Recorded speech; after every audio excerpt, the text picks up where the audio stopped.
A bomb whose creation would tip the scales of global power.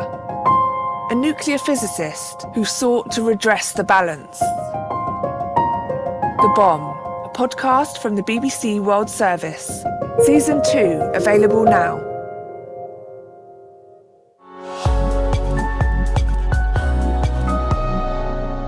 Hello, and thank you for downloading the Witness History podcast from the BBC World Service with me, Laura Jones. This week, we're bringing you stories about women's reproductive rights from around the world.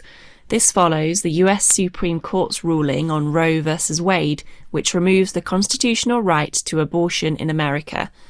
Today, I'm taking you back to 1967, when abortion was legalised for women in England, Scotland and Wales under certain circumstances. I've been speaking to one of the campaigners for change.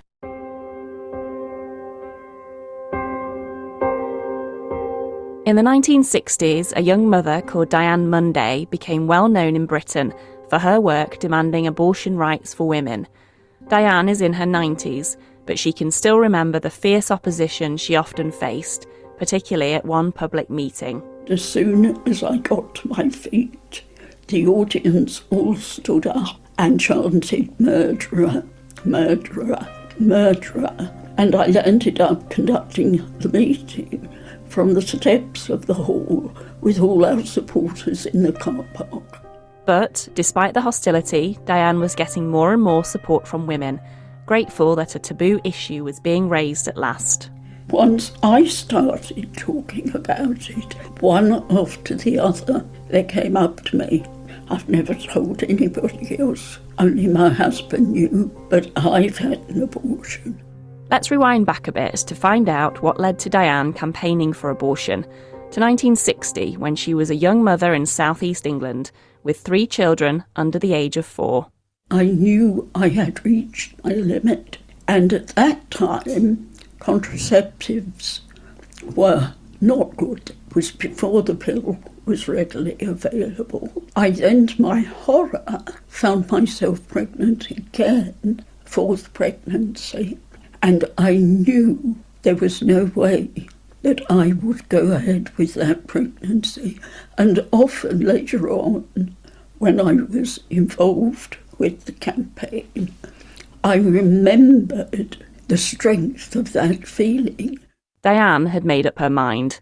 At the time, abortion was illegal under a law dating from the 1860s, but some doctors did still conduct the procedure, and she had enough money to see a top doctor in London. She told me how she felt after the pregnancy was ended. The feeling of relief.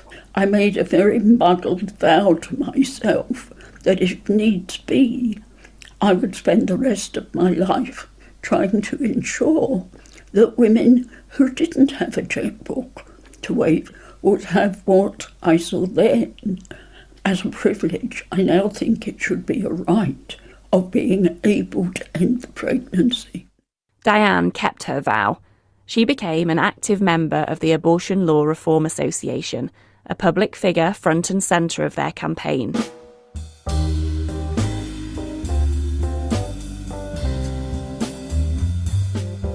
By the mid-1960s, the mood in Britain was changing. The Beatles were shaking up music, and the contraceptive pill began to give many women choice over pregnancy for the first time. The issue of abortion rose up the political agenda. In 1966, the BBC spoke to a young woman called Olive. She wasn't able to have an abortion, despite doctors knowing her baby was at risk from exposure to German measles. He was born severely disabled. How can they do such a thing, knowing full well that there's even a chance of it harming a baby? I think it's utterly wrong. It offends a lot of people's religious beliefs, doesn't it? I think so, yes, but it doesn't mine. I mean, I was willing to go through it with it, whatever it did to me. Right to Life campaigners, particularly from the Catholic Church, led the opposition to abortion, arguing that adoption was available as an alternative. Many doctors were also opposed, among them a prominent gynecologist called Hugh McLaren. He believed that women who wanted an abortion just needed extra care. And if you can sustain them through until the baby starts to tap its little message, say, "Here I am, mum," then the sense of humour returns and courage returns. And a doctor's role is really to act as a supporter, not to be a destroyer, an aborter. But Diane Munday could remember what her own London doctor had told her about why he performed abortions, even though they were illegal. When he was a very young doctor, a woman had come to him desperate to have an abortion. And he had said to her, as doctors did at that time, "You're just depressed, it's the hormones. Go away and have the baby, and when you have it, you'll love it and be glad you didn't kill it." And that night she killed herself, and he felt that he had killed her as surely as if he'd taken a gun and fired it at her. And from then on, he knew that he could provide safe abortions, and he did it. And Diane and the campaigners had also heard stories of women dying from backstreet abortions because they couldn't afford top doctors like hers.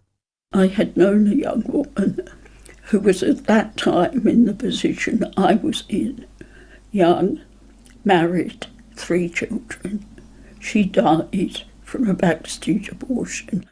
Gradually, political opinion in Britain began to shift towards making abortion legal to prevent women and doctors being criminalised. But for the women on the front line, the campaign also got increasingly nasty. I had red paint poured over the bonnet of my car and a note left on the windscreen. "This is the blood of the children you've murdered." I had death threats. How did that galvanise you and keep you going, that sort of abuse? It was that kept me going. People said to me, "Doesn't it put you off?" And I said, "No, it gives me strength." The campaigners tried on 6 occasions to get a legal change passed in Parliament before a young MP called David Steele put forward a bill legalising abortion in limited circumstances. He was confident it would pass the final vote. I don't think the prospects are in any way in doubt. We had a substantial majority on second reading of 223 to 29, and whatever shifts there may be in opinion since then, I'm quite certain the bill will go through. In October 1967, Diane and her fellow campaigners were at the House of Commons ahead of the final vote. They were going to lobby MPs right up to the final moment to make sure they had enough support. It went all night. We had organised rotas to be within distance of the Commons when the division bell went, to be able to get in and vote. And we had enough of them who we knew would give us a majority. And the opposition were not as well organised. They gave in, so that was the point. We knew we'd won. And how did you feel? Absolutely jubilant. And although Diane knew there was cause for celebration, she felt her work wasn't finished. When we were drinking champagne with our strawberries, it was blistering hot sunshine. I remember it on the terrace, House of Commons. I said, "I am only drinking half a glass of champagne because we have only done half of the job." Diane and her colleagues continued to campaign and set up what was to become the British Pregnancy Advisory Service, now the leading provider of abortion services in the UK. The Abortion Act of 1967 still stands, with a modification from 1990, which allows the termination of pregnancy within 24 weeks under certain circumstances. Abortion has now been decriminalised in Northern Ireland. Over the years, had people saying, "I want to say thank you to you. I've never needed an abortion, but I have been safe in the knowledge that it was there as a backstop, and this has encouraged me to take up a new career, to go and read for a degree in middle age, because I know I have that safely in the background and it won't be destroyed. I still have that said to me." And tomorrow we'll hear from a woman in Poland who campaigned for abortion to be made illegal in 1993. Thanks for downloading the Witness History podcast. Goodbye. Quantum mechanics and nuclear physics was just emerging. A brilliant scientist at the heart of a secret atomic research program. He had a lot of physics know-how. A seemingly ordinary homemaker who befriended him. She was very much part of the community. Both hiding the same dark secrets. Each holds the other's life in their hands. From the BBC World Service, The Bomb uncovers the double lives of atomic spy Klaus Fuchs Klaus Fuchs was spying for the Russians. and his Soviet agent handler, Ursula Kuczynski. This was cast-iron evidence of Soviet espionage. Search for The Bomb wherever you found this podcast.